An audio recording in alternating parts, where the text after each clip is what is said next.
Hello and welcome to Boundaries. This is Boundaries Section 1. It's Introduction to Boundaries. We're going to go through just to kind of, in this first couple of videos, to kind of get a good, strong understanding of what boundaries are all about. My name is Mark Painter. I'm a pastoral counselor with Bay Meadows Center for Hope and Healing, and of course, I'll be your instructor for this lesson. If you're taking this course, it's because you feel you will benefit by having a better understanding of boundaries, or you're interested in teaching about boundaries. Either way, it's my prayer that you would be well blessed by this understanding of boundaries that you're going to learn, and be well connected to Jesus Christ and his intention for you through this series. So let's get started. At the core of many relationship development or restoration programs is the concept of boundaries. As we get started in this series, you will develop an understanding of what a boundary is, start seeing that you already have boundaries, and learn what the Bible has to say about boundaries. Through this, you will learn how to set healthy boundaries, and so we're pretty excited about your opportunities here. For several years, I've used Cloud and Townsend's model of boundaries for relationship and parenting development. Many of the students and clients that we have been directed to purchase a copy of this book because it covers, a whole lot of areas that will help you restore relationships, develop strong relationships, and be able to teach into relationships. The particular book that we're going to use here is called Boundaries: When to Say Yes, When to Say No to Take Control of Your Life. That'll be considered our textbook. So we do ask that you get a copy of that. Cloud and Townsend also have written books called Boundaries with Kids, Boundaries with Marriage, Boundaries in Dating, and Boundaries with Teens. These are all, again, by Henry Cloud and John Townsend. So listen, let's go ahead and get started. As Christians, we look to the Bible for our guidance, and many of us are concerned about how the concept of setting limits or boundaries, how that might be negative. Believing that doing so might even restrict God and how he's able to operate through our lives. And so we have a lot of concerns. We've been trained up to believe that there should be no limits to our giving, to our serving, to our loving. And so we need to be, very careful to understand whether or not God has any interest in us setting any boundaries, taking care of ourselves, you might say. Self-care has been an area that is a little bit controversial from time to time, depending on what Christian environment you might be involved in. And so as we take a look at this, we're going to kind of get a better understanding of what the Bible has to say about boundaries and self-care as that goes. Now, of course, there's varying levels of understanding or of beliefs on whether or not self-care or boundaries are acceptable. It just really depends on how you were raised, what your spiritual outlook is, the doctrines of your church and that kind of thing. So let's go ahead and start taking a look at some of the concerns, some of the ways that people express their fear that setting boundaries might be something negative and against what the Bible teaches. So here's what some of the concerns look like. The Bible teaches us to love everyone and do so unconditionally.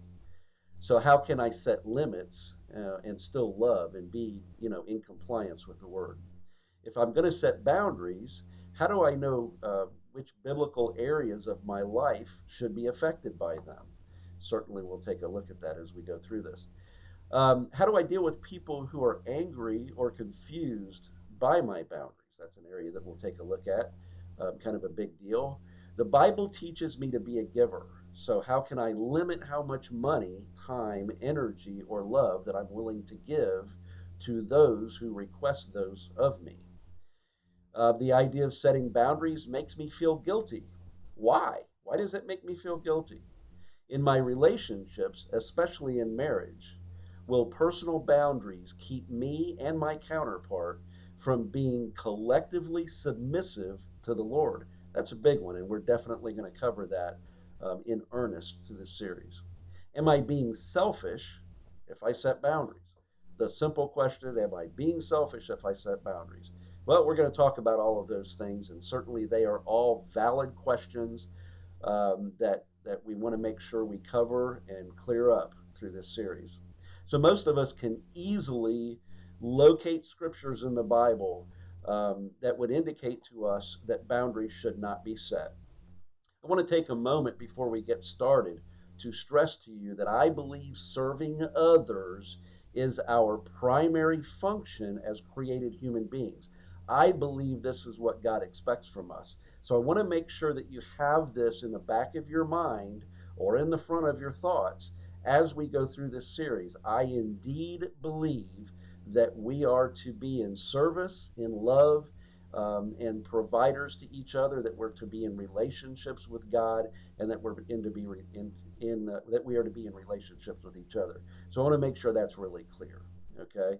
So as we get started in this, we're going to look at three areas. We're going to look at our resources. That'll be in this video. We're going to look at our resources, our person, and our love.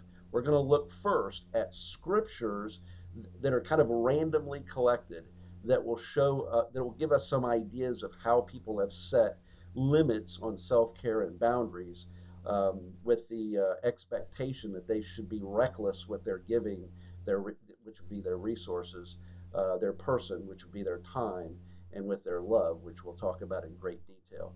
We're going to come back to these in section 2 of this video series. But for now, we're going to look specifically at how these might keep someone from setting boundaries or doing self-care. So again, our resources, our money, our goods, that kind of thing. 2 Corinthians 9:7. By the way, we're using the ESV as our source for our scriptures. You're welcome to use whatever Bible you want. We use the ESV because we believe it's a little easier to understand and is still very true to what the KJV or what God's Word would have us understand. So 2 Corinthians 9:7. Each one must give as he has decided in his heart, not reluctantly or under compulsion, for God loves a cheerful giver. And we get from this that God's only really going to love me as a cheerful giver if I'm just giving it all away and giving it up willy-nilly and not putting any attention into how I do this.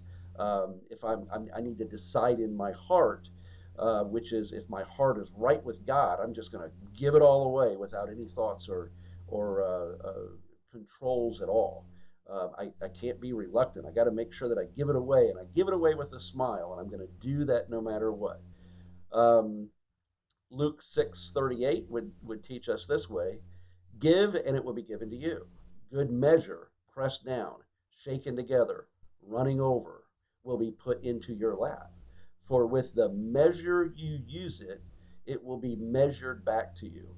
And so what we learn here is that if I'm going to fill something up, okay, I need to fill it up really well, because and full and with as much as I can possibly get in there, because that's the only way God's going to bless me back. We're going to talk about this later on, but I need to give in order for God to give it to me, and that's true.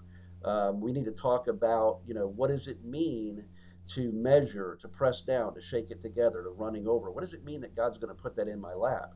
What most people understand that to mean is just the first part of that: give, and it will be given to you. Give, and God will give back to you. And as much as that may be true, there are still some boundaries that need to be set in that. We're looking at Luke 12:33 through 34. Sell your possessions and give to the needy. Sell your possessions and give to the needy. Provide yourselves with money bags that do not grow old, with a treasure in the heavens that does not fail, where no thief approaches and no moth destroys. For where your treasure is, there will be your heart also. Now, of course, we perceive this to mean that we're to have, we're to have nothing. We should be paupers on earth, because in heaven is where our treasures are going to be. So we need to just recklessly give out our money. We need to just, recklessly give out our time. Our love needs to be just spent, because I don't want to be trapped here in my heart in this place. I want to be already forward looking into heaven. And so this verse would lead me to understand that I just need to give it out, and not think about anything except for being in heaven, when I'm going to be in heaven. And that's a great concept.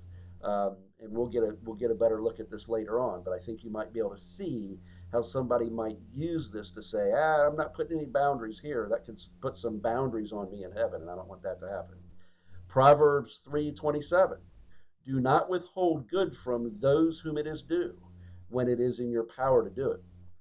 If I have the money, I need to give it away. If I have the time, I need to give it away.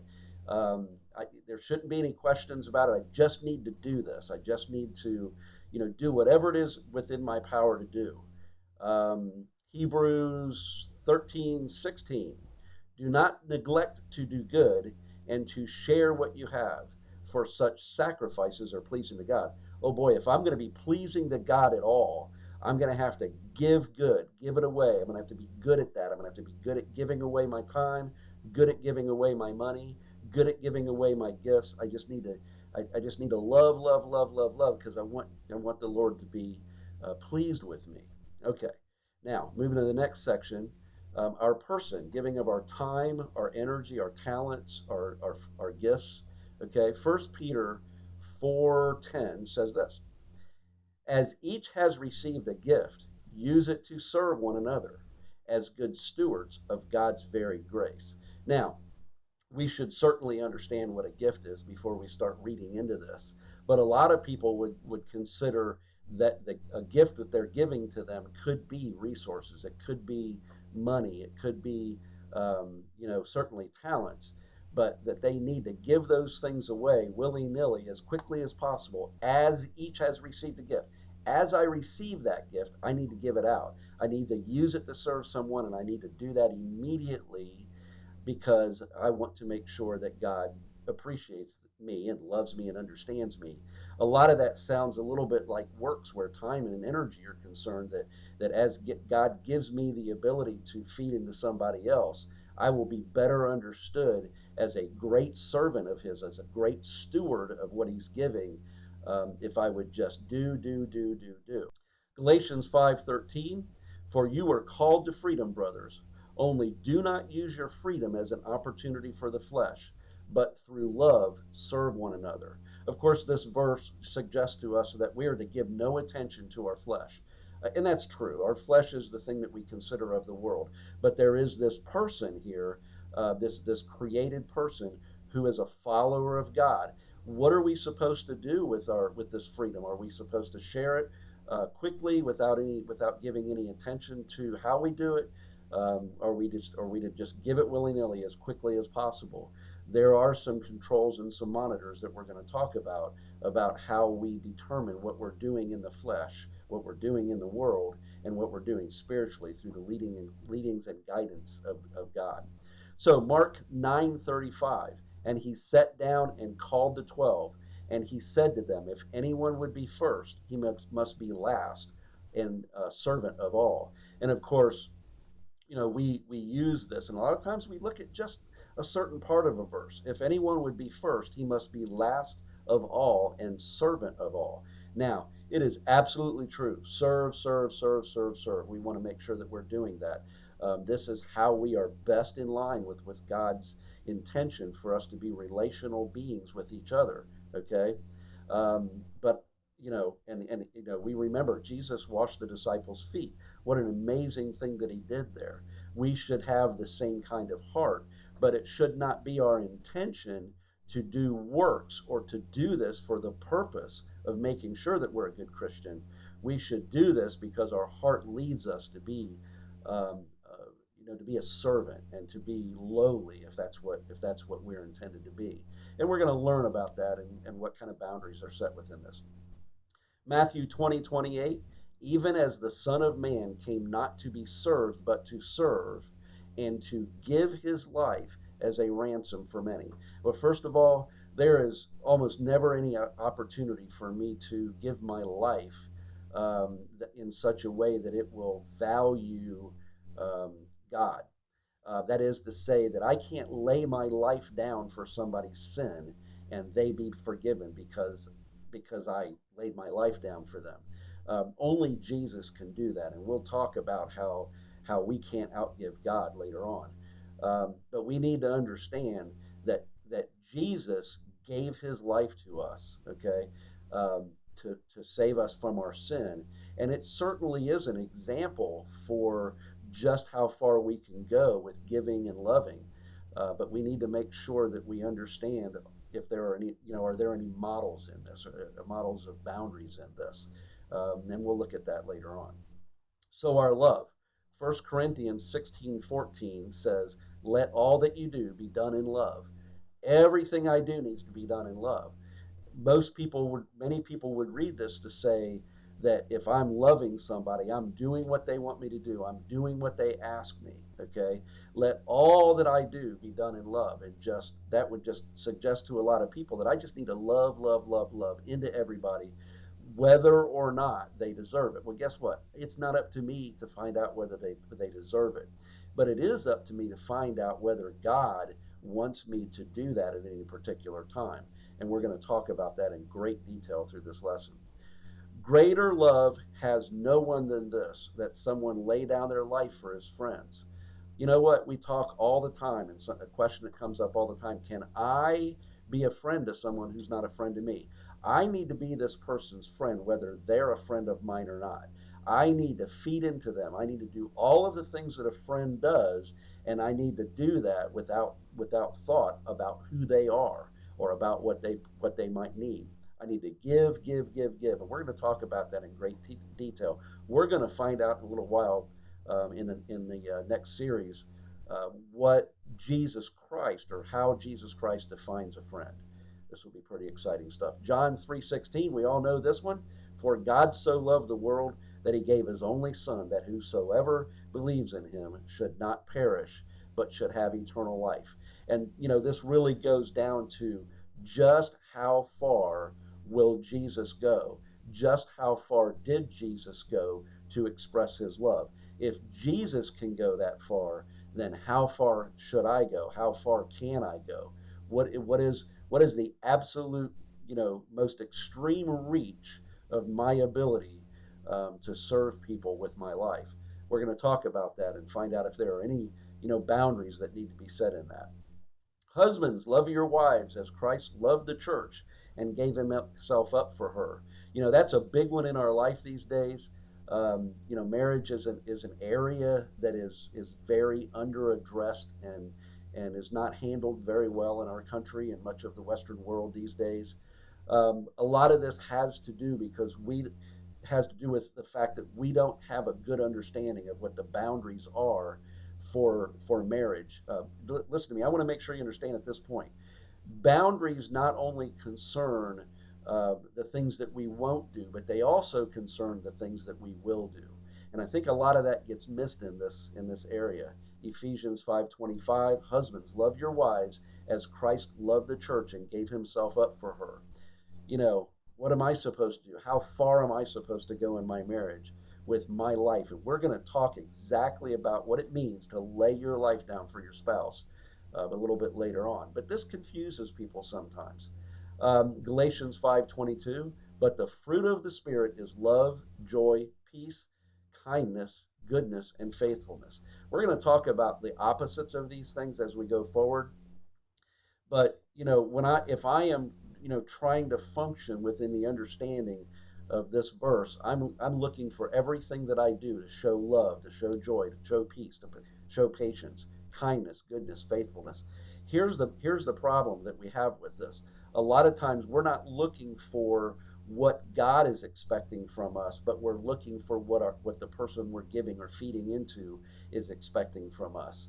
They're expecting us to love them. They're expecting us to be patient with them, expecting us to be kind with them, to present goodness, that we should be showing Jesus Christ to them based on their standards for us. And so we get a little confused about that, because this is one of those ones where we might look to maybe what the world's concept of these things are, not necessarily looking at the truth, what God expects for these things to represent.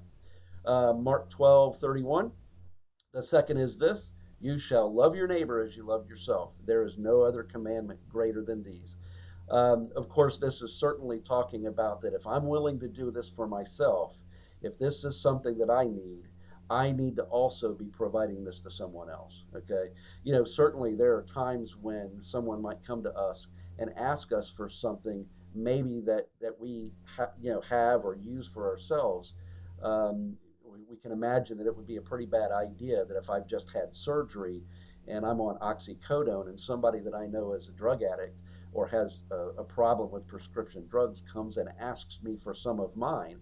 This is something I'm doing for myself. Should I not then be doing it for the pain that they have? We'll talk about what that means. Of course, the answer to that is, well, no, because it's illegal, but we'll get a better understanding of that later on. And then John 15:12, this is my commandment to you, that you love one another as I have loved you. Now, of course, if we're modeling ourselves after Jesus Christ, then we should be willing to go to the depths that was willing to go. We should be willing to go to hell for no matter who it is that's standing up in front of me.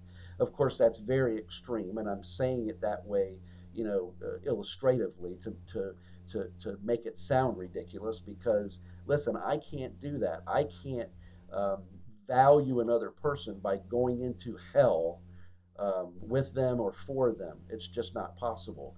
And one of the things that we manage to do as we look at, if I'm trying to, follow what Jesus Christ is telling me to do, shouldn't I be willing to go into the depths of the depravity that another person is in to help them fight and find their way out of that?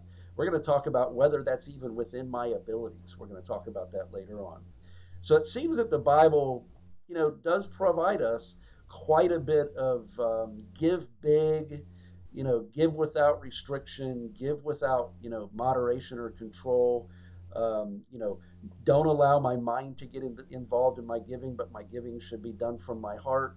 And if my giving is done from my heart, my heart should be such a condition that I'll just give without any kind of thought. Even in our counseling ministry, we're talking about, service, if you will, giving of our time, giving of our resources. Even in our counseling ministry, we often tell people who are suffering from, any number of conditions, justice issues, grief, pain, jealousy, struggles in having quality relationships.